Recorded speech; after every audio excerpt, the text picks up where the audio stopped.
Prvá polovica januára tohto roku doslova prekvapila tých, ktorí predtým odvážne tvrdili, že sú na zimu dobre pripravení. Od 9. januára začalo v Bratislave bez prestávky snežiť.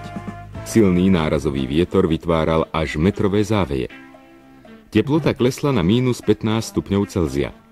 Začala viaznuť mestská hromadná doprava. Situáciu v hlavnom meste Slovenskej socialistickej republiky Bratislave komplikovali i zatvorené obchody. Väčšina pracovníkov totiž dochádza z vidieka a do práce sa pre snehovú kalamitu nedostali včas.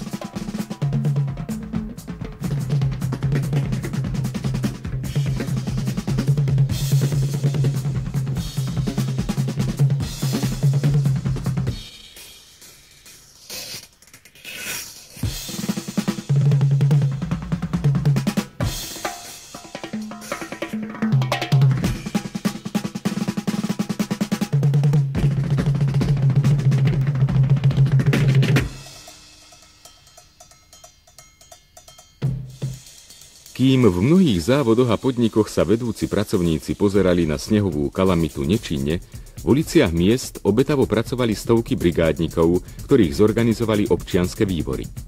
Nie všade však bolo možné hovoriť o svedomitom prístupe k vlastnej zodpovednosti.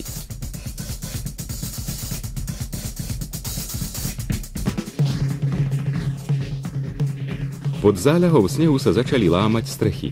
Zodpovední hospodárski pracovníci, najmä správcovia budov, napriek tomu, že ich k tomu interné predpisy zaväzujú, zabudli zabezpečiť, aby strechy boli zbavené nežiadúceho bremena.